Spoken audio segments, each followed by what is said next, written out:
Hello guys, and in today's video, I'm going to be doing something a little bit different. What I want to talk about is my initial thoughts on the update. This is basically going to be uploaded the day after, and I kind of want to talk a little bit about what I think about each thing. Starting out with the mansions. Welcome to one of the most desirable properties in southern San Andreas. You've also got me, Angel, your AI assistant, to make sure you have No, everything you need. I'm changing this Can I voice. call you Daddy? No, you're my Anyway, you're my AI in my you're house. gonna I get think they are very, very cool. I do really enjoy walking around in them and being able to own pets, even though I wish you could do more things with the pets. I love that they kind of spawn around the area.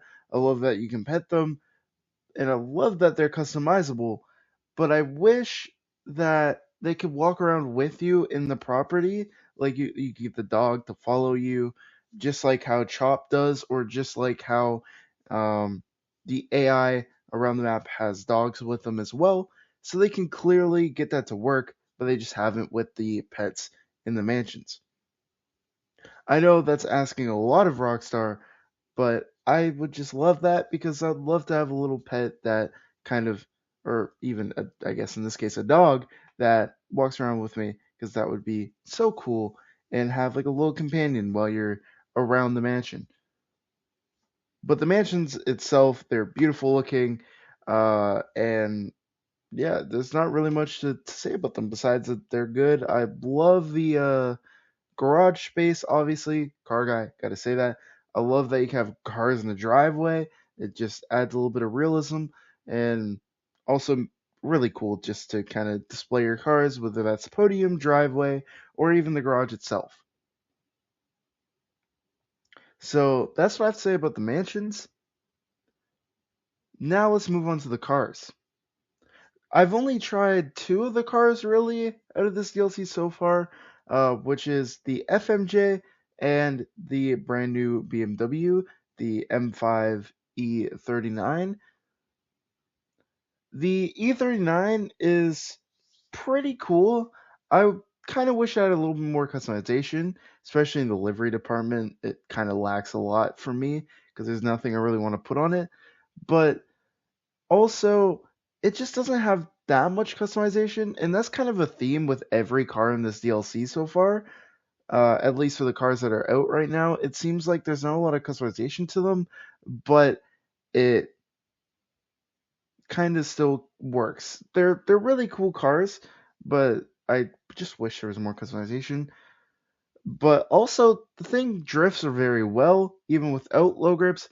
I think in some of the footage, I kind of swapped between the two, and I think it works in both cases, low grips and non low grips, but you don't really need it. The car already has so little traction that without low grips, it does work really good, but with low grips, it gets a little too, like, there's basically no grip in the car.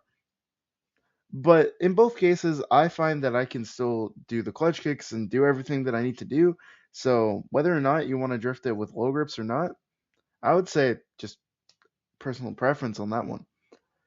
But also with the FMJ, this car I was super surprised on because it drifts so good. Off of everything. Oh, it's sick. Oh, whoa, whoa, what?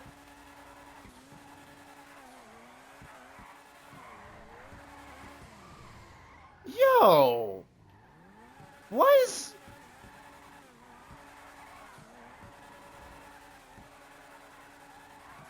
dude? This thing's sick. The car has a lot of angle. It has a lot of speed. It's obviously on low grip, so it has less traction, which makes it just super good for anything you're trying to throw at it. I do have to say it gets a little bit wobbly at high speeds, kind of almost like a Banshee 900R, but it still is super fun and it's really enjoyable and one that absolutely blew me away as soon as I was trying it. But overall for the FMJ, even though it is based off the GT3 version of the car, the kind of race car version, I do have to say it's a very, very sick car. I do like that we have it. Obviously, if you want a normal FMJ, buy a normal FMJ. You basically get kind of the same thing, and I feel like for the most part, besides HSW, you get almost the feeling of the same performance. Now, obviously, that needs to be tested, but I think both cars share kind of a little bit similar qualities, at least from the last time that I've driven the normal FMJ.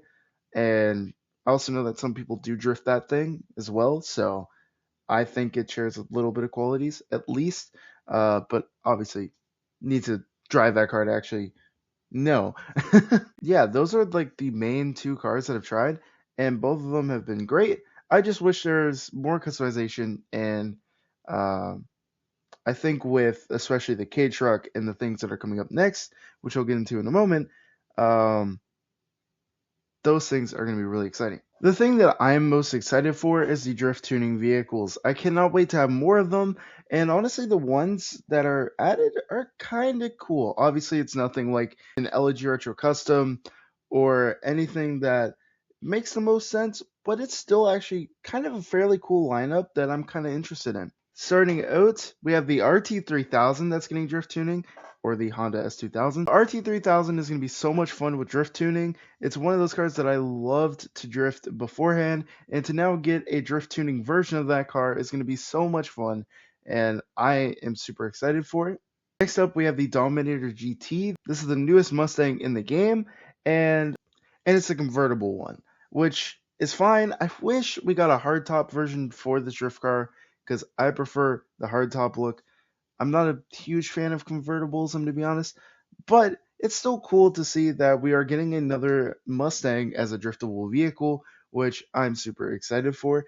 And it's probably going to be the only reason why I would actually purchase this car. Then next up, we're getting the K truck, which is the thing I am super excited for. If you guys have not seen, I'm super excited for the upgrades on that thing. It's just going to be so much fun and such a fun meme vehicle. And the fact that we're getting drift tuning on it is super sick.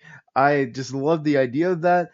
I think it's going to be a little bit of a meme vehicle. Obviously, it's a K truck, but that is just going to be super sick to see people drifting that, and also myself to drift that and see how it actually drifts. And last but not least, we're also getting the Sentinel XS as a drift tuning vehicle, which I am super excited for. I love drifting that thing on low grips, and it is super fun. And I'm glad that we're also getting another BMW. I'm surprised it wasn't the new BMW they added in this update, but still getting one is fairly cool. And I think all these cars deserve drift tuning. Obviously, kind of sucks that there's no LG Retro or Banshee 900R. There's millions that I can't even think about right now. But the fact that we're still getting more cars is still amazing. They could have not given us anything, and I'm glad that they are. And I'm fine with this list. Is everything car related? I'm now going to move on to missions. What I think about the missions is I haven't played through all of them. I have one left to do, and I just haven't gotten around to doing it because I've been working on this. But the missions themselves are fun.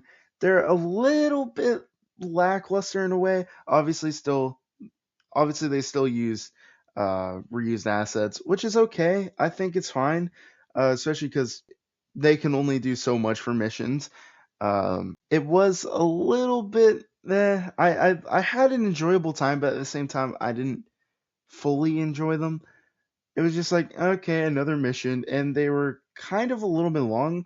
I mean, I was doing them solo, so expected it to be, but at the same time, it just felt like it was going on for a little bit too long to where it made it less enjoyable.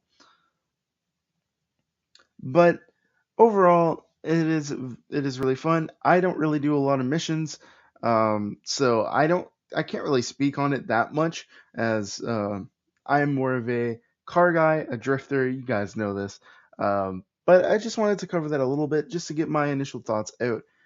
Now, of course, this can grow on me over time, and things can change. This is literally just me deciding to make a video on my thoughts after a day of the DLC being out. And honestly, the DLC in a whole is pretty good. I really enjoyed most things about it, and can't wait to see what people do with their mansions, what people have in their podiums, what people have in their driveways, what people decide to do for looks. And I think it's just overall a really cool update, and one that honestly I am pretty excited for the drip feed stuff. And honestly, I haven't been that way about GTA in a very long time, just because the updates have been a little bit lackluster. So it's nice to kind of have something to revive that even a little bit, because we're still waiting on GTA 6.